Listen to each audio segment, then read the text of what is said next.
This is the ultimate guide to losing 10 kilos as fast as possible for mums and keeping it off. So it's a 4-phase system. We are going to look at the 4 factors that will impact your success: psychology, time, structure, nutrition. So with psychology, expectations. If you think you're going to lose 10 kilos in 10 weeks, you're kidding yourself. You can do that with a meal plan or some way where you bottom out your food entirely, but best believe you'll put it back on in the next 6, 12, 24 months because you've learned nothing. So expand the time horizon out to 6 months and you'll do a much better job. Remember, slow is fast, fast is slow. Now, guilt and shame. If you're eating snacks or smashing chocolate, there's this sensation in your brain, a bit of motion in the ocean. That is called guilt and shame because you're not doing what you need to do to get results. You feel like you've fallen off the wagon when in reality there is no wagon. You just chose to eat chocolate and that goes against your goals. Just like if you're saving for a house and you bought a new car when you didn't need one, it's not going to help you get to where you want to get to, and you know that. So what should you do?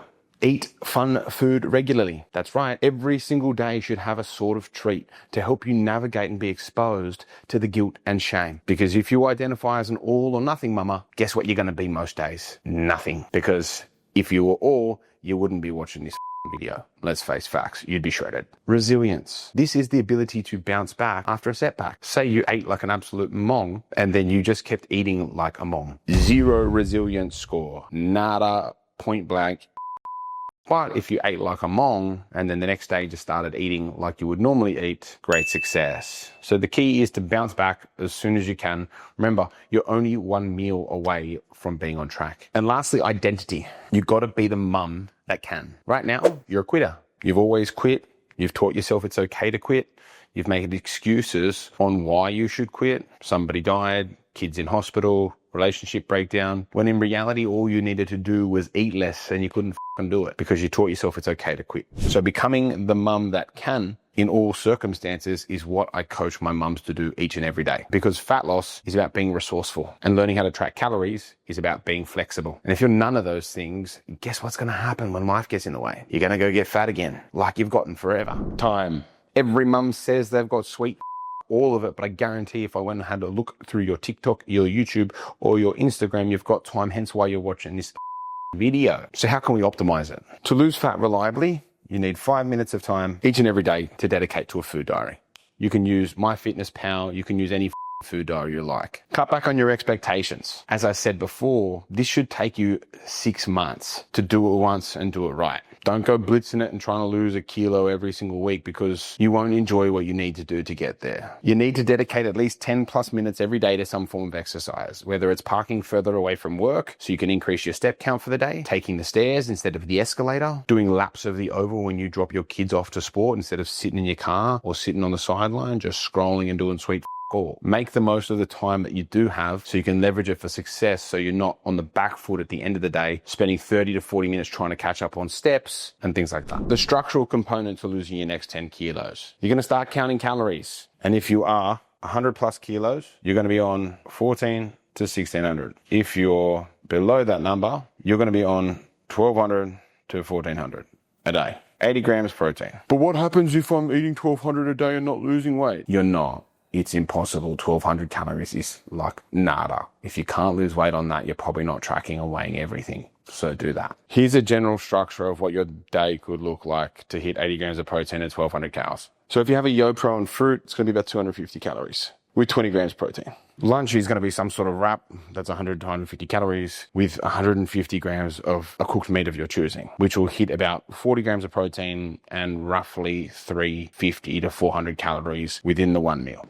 With dinner, you're going to want to have the same meals that your family eats, so portion sizes for these roughly. So use this as a general guide. You're going to want 150 grams of any kind of cooked meat. And for your carbohydrates, you'll want half a cup of cooked pasta or half a cup of cooked rice. But as a baseline, that should keep your calories at around 400 to 500 for dinner, regardless of anything you kind of have. And for snacks, about 200 calories of whatever you want. Could be savory, could be sweet. Doesn't matter. And last but not least, nutrition. You don't need to be the healthiest mum in the world to lose fat. You could eat Maccas every day and lose fat. It's energy in, energy out, regardless of if you're perimenopausal, menopausal, whatever it really matters this much. But if you want to feel good when you're losing weight, it's a good idea to follow these basic principles. 80% whole food, 20% soul food. What does that mean? You want 80% of your food unprocessed, 20% processed. Which means out of your 1200 calorie target or whatever you're on, 250 calories of that can be whatever you like. The rest should be pretty responsible. The key to making this suck less is going to be high volume in terms of food. So things like watermelon, fruits, vegetables that are low in calories. Because if you can nail high volume, it's like a natural Ozempic, essentially keeping you fuller for longer on less food, calorically speaking. Now, this is the final part that I teach all my mums in the program. It's called the complacency curve. Essentially, after the first month, 2 months, 3 months, you'll start to get lazy with your habits and then blame calorie counting like it never worked in the first place. So what you need to do is be proactive instead of reactive. Don't wait for the day that the complacency curve comes. Be proactive and make sure it doesn't happen. How can you do that? Make sure you weigh as much food as you can without it adding stress to your life. So if you're weighing every single grain of rice, safe to say that's just going to add stress where it's not needed. If you're measuring every single milliliter that goes into your mouth via water, safe to say that's going to be extra stress and extra steps you don't need to take. Make your fat loss as simple and reliable as possible. Use things like cup measures, teaspoon measures. Don't get cocky and start using the kitchen teaspoon, and don't get cocky and pretend like you fixed your life problems in the last 2 to 3 months of fat loss just because you lost a little bit of weight. Doesn't mean you can keep it off. That's a whole different ballgame. Lastly, make sure you track all of your progress. You want to look at scales once a week after a shit shower and a shave in the morning. You want to look at photos in the exact same lighting taken once a month.